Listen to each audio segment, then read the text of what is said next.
tonight I want to play you a video where we have some issues in our communities where people are desperate in need of help from the politicians. And as we know, next year will be election year again, where we will be voting for a provincial government, a government to so to say run our wards and our provinces. So yeah, I want to show you some issues people are dealing with, and then I'm going to show you some clips about how politicians are dealing with some issues. And as we know, we're always looking for the best one out there, which is hard to find. So I'm just going to play you this video, then I'm going to play the one where the politicians are busy doing what they're doing according to them, doing best. So let's have a look at this video. South Africa, the continent's biggest success story and one of the most stunning countries in the world.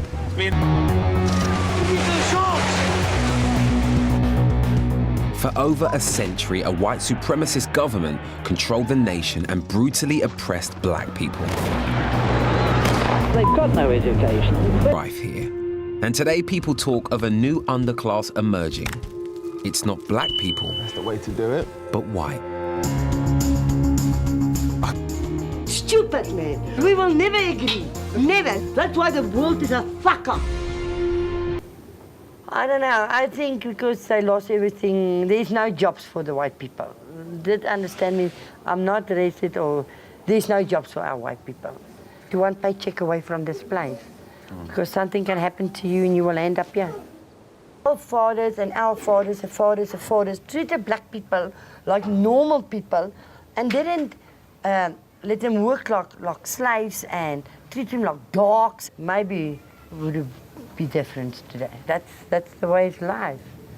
Because it's time now for us to pay for what our fathers did. And there's nothing you can do about that.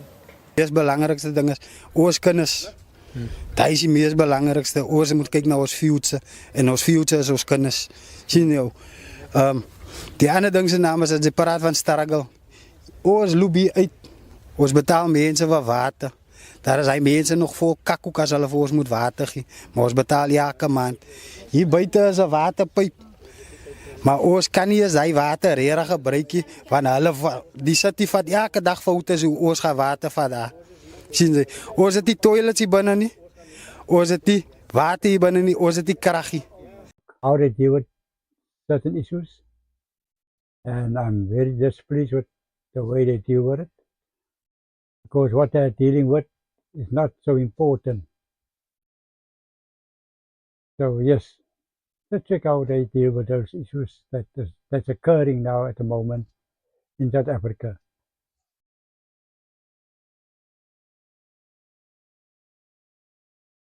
I don't care if she puts me out.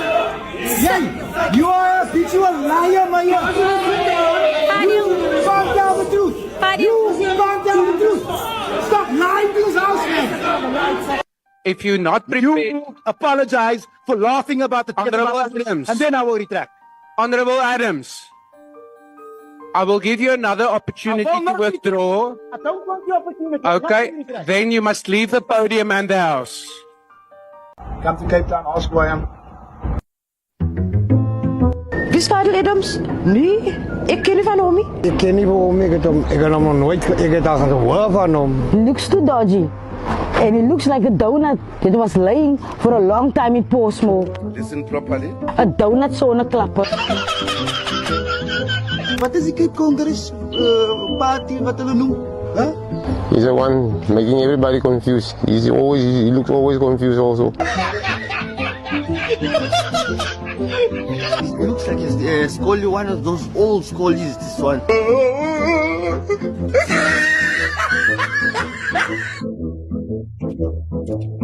Daai geraasbekkie wat so baie praat in council.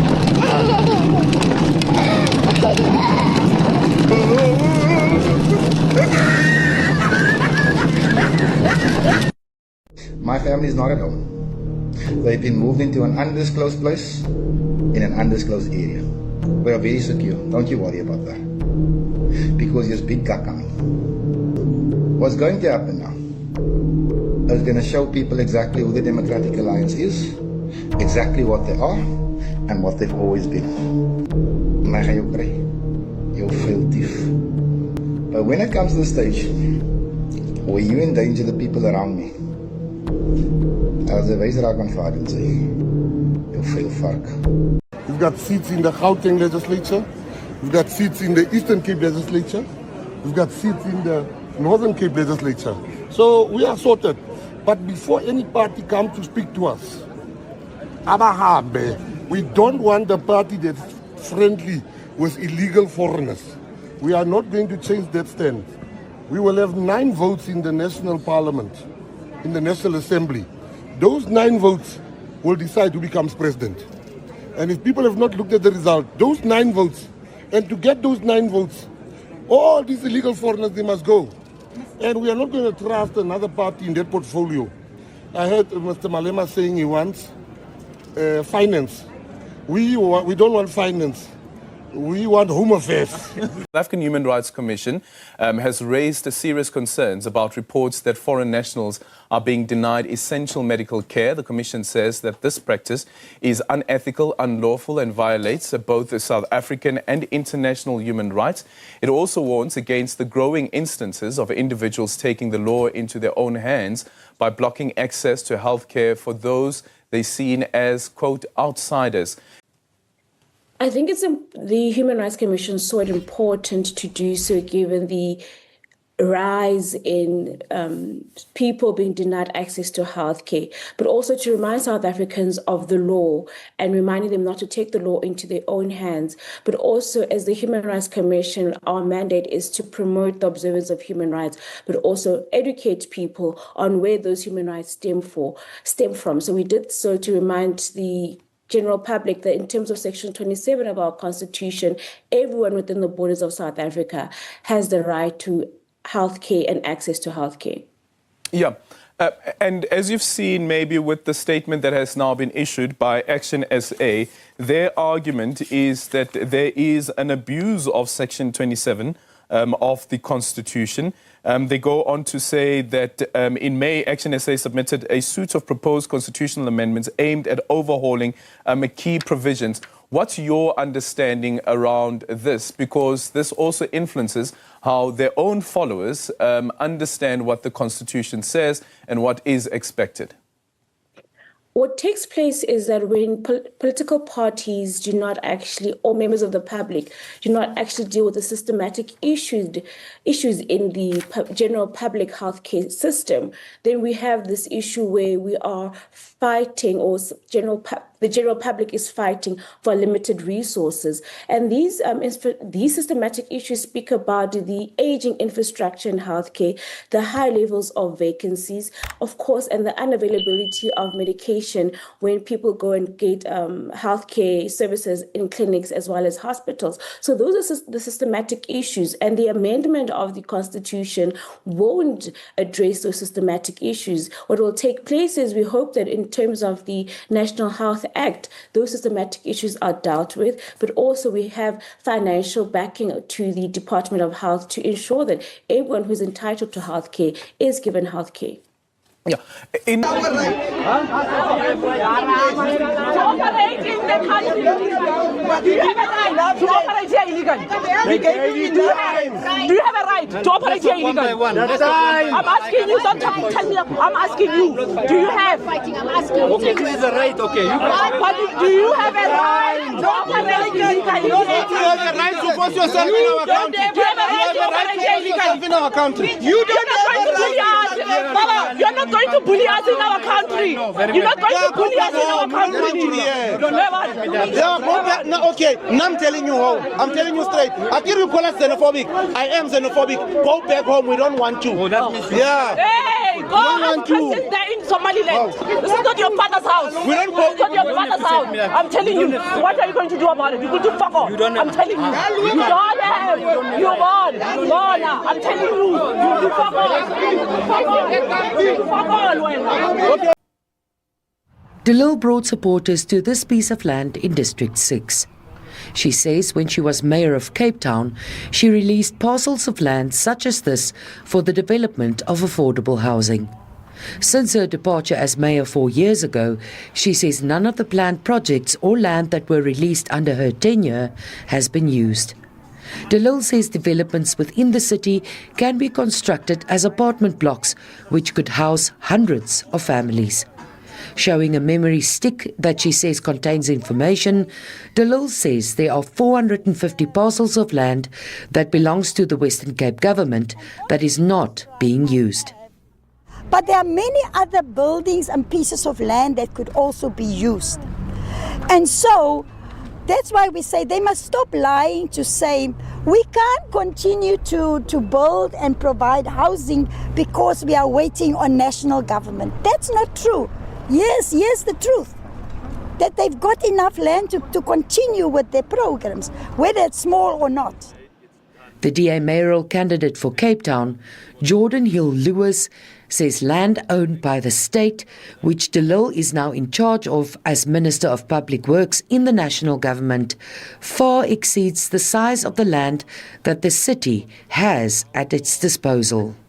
If we really want to make a massive dent on affordable housing backlogs in Cape Town, why is it taking so long to release the unused or very underutilized military land that Minister DeLille controls, and which she has publicly committed to releasing for years? When she was mayor for 8 years before that, she campaigned publicly for the release of that land. And now that she has the power to do so, she has not done so. So we will do our part. What part will Minister DeLille do in releasing the land which is 72 times the size of that which the city controls? DeLille says as a minister in government, all requests for the release of land are addressed. But the responsibility is still that the different spheres of government, the province and the city, must use their own land. And this is what I'm showing today, that they've got enough land. They don't need to wait for national government land. They must proceed with what they have.